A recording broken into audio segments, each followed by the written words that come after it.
The senior senator from Arizona is recognized. I thank you, Mr. President. I've stood in this place many times and addressed as president many presiding officers. I've been so addressed when I've sat in that chair, and that's as close as I'll ever be to a presidency. But anyway, it's an honorific we're almost indifferent to, isn't it?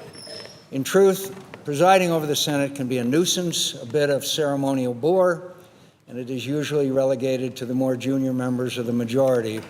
But I stand here today, looking a little worse for wear, I'm sure. I have a refreshed appreciation for the protocols and customs of this body and for the other 99 privileged souls who have been elected to this Senate. I've been a member of the United States Senate for 30 years. I had another long, if not as long, career before I arrived here, another profession that was profoundly rewarding, and in which I had experiences and friendships that I revere. But make no mistake, my service here is the most important job I've had in my life. And I'm so grateful to the people of Arizona for the privilege, for the honor of serving here and the opportunities it gives me to play a small role in the history of the country that I love. I've known and admired men and women in the Senate who played much more than a small role in our history, true statesmen, giants of American politics. They come from both parties and from various backgrounds. Their ambitions were frequently in conflict. They held different views on the issues of the day, and they often had very serious disagreements about how best to serve the national interest. But they knew that however sharp and heartfelt their disputes, however keen their ambitions, they had an obligation to work collaboratively to ensure the Senate discharged its constitutional responsibilities effectively. Our responsibilities are important, vitally important to the continued success of our republic, and our arcane rules and customs are deliberately intended to require broad cooperation to function well at all. The most revered members of this institution accepted the necessity of compromise in order to make incremental progress on solving America's problems and defend her from her adversaries. That principled mindset and the service of our predecessors who possessed it come to mind when I hear the Senate referred to as the world's greatest deliberative body. I'm not sure we can claim that distinction with a straight face today. I'm sure it wasn't always deserved in previous eras either, but I'm sure there have been times when it was, and I was privileged to witness some of those occasions. Our deliberations today, not just our debates, but the exercise of all of our responsibilities, authorizing government policies, appropriating the funds to implement them, exercising our advice and consent role, are often lively and interesting. They can be sincere and principled, but they are more partisan, more tribal, more of the time than at any time that I can remember. Our deliberations can still be important and useful, but I think we'd all agree they haven't been overburdened by greatness lately. And right now, they aren't producing much for the American people. Both sides have let this happen. Let's leave the history of who shot first to the historians. I suspect they'll find we all conspired in our decline, either by deliberate actions or neglect. We've all played some role in it. Certainly I have. Sometimes I've let my passion rule my reason. Sometimes I made it harder to find common ground because of something harsh I said to a colleague. Sometimes I wanted to win more for the sake of winning than to achieve a contested policy. Incremental progress, compromises that each side criticized but also accept.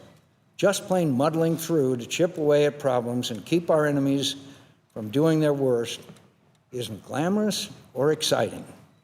It doesn't feel like a political triumph, but it's usually the most we can expect from our system of government, operating in a country as diverse and quarrelsome and free as ours. Considering the injustice and cruelties inflicted by autocratic governments, and how corruptible human nature can be. The problem solving our system does make possible the fitful progress it produces and the liberty and justice it preserves is a magnificent achievement. Our system doesn't depend on our nobility. It accounts for our imperfections and gives us an order to our individual strivings that has helped make ours the most powerful and prosperous society on earth. It is our responsibility to preserve that, and even when it requires us to do something less satisfying than winning, even when we must give a little to get a little, even when our efforts manage just 3 yards in a cloud of dust while critics on both sides denounce us for timidity, for our failure to triumph. I hope we can again rely on humility, on our need to cooperate, on our dependence on each other, to learn how to trust each other again, and by so doing better, serve the people who elected us. Stop listening to the bombastic loudmouths on the radio and television and the internet. To hell with them.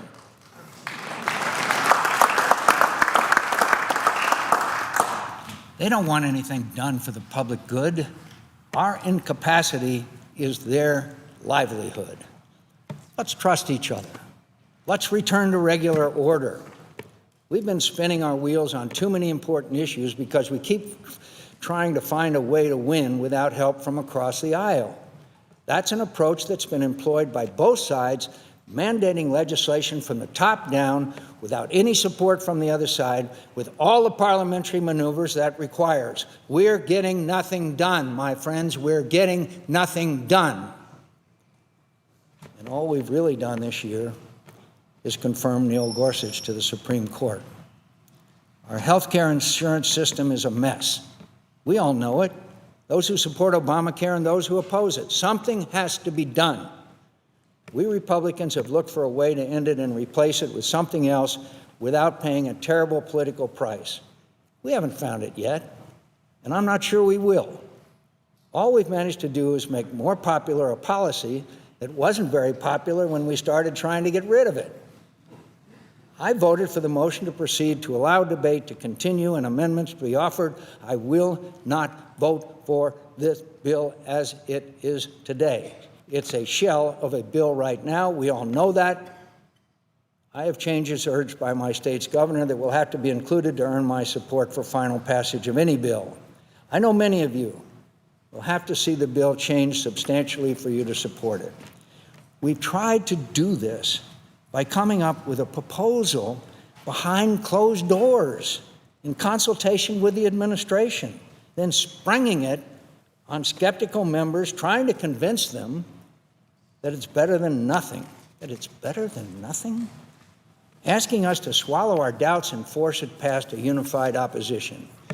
I don't think that's going to work in the end, and probably shouldn't. The administration and congressional Democrats shouldn't have forced through Congress without any opposition support a social and economic change as massive as Obamacare.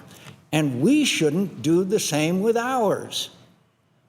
Why don't we try the old way of legislating in the Senate? The way our rules and customs encourage us to act. If this process ends in failure, which seems likely, then let's return to regular order. Let the Health, Education, Labor, and Pensions Committee under Chairman Alexander and Ranking Member Murray hold hearings, try to report a bill out of committee with contributions from both sides.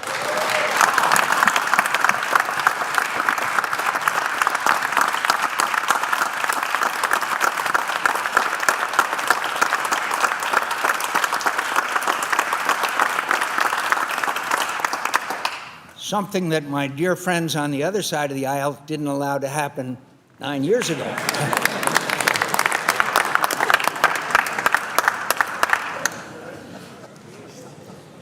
Let's see if we can pass something that will be imperfect, full of compromises, and not very pleasing to implacable partisans on either side, but that might provide workable solutions to problems Americans are struggling with today. What have we to lose by trying to work together to find those solutions? We're not getting done much apart. I don't think any of us feels very proud of our incapacity. Merely preventing your political opponents from doing what they want isn't the most inspiring work. There's greater satisfaction in respecting our differences, but not letting them prevent agreements that don't require abandonment of core principles, agreements made in good faith that help improve lives and protect the American people. The Senate is capable of that. We know that. We've seen it before. I've seen it happen many times, and the times when I was involved, even in a modest way, with working on a bipartisan response to a national problem or threat, are the proudest moments of my career and by far the most satisfying. This place is important. The work we do is important. Our strange rules and seemingly eccentric practices that slow our proceedings and insist on our cooperation are important. Our founders envisioned the Senate as the more deliberative, careful body that operates at a greater distance than the other body from the public passions of the hour. We are an important check on the powers of the executive.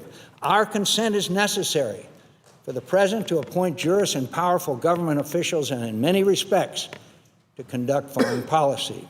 Whether or not we are of the same party, we are not the president's subordinates.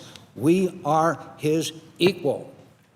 As his responsibilities are onerous, many and powerful, so are ours.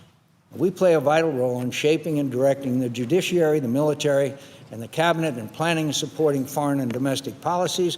Our success in meeting all these awesome constitutional obligations depends upon cooperation among ourselves. The success of the Senate is important to the continued success of America. This country, this big, boisterous, brawling, intemperate, restless, striving, daring, beautiful, bountiful, brave, good, and magnificent country needs us to help it thrive. That responsibility is more important than any of our personal interests or political affiliation. We are the servants of a great nation, a nation conceived in liberty and dedicated to the proposition that all men are created equal. More people have lived free and prosperous lives here than in any other nation. We've acquired unprecedented wealth and power because of our governing principles and because our government defended those principles. America has made a greater contribution than any other nation to an international order that has liberated more people from tyranny and poverty than ever before in history.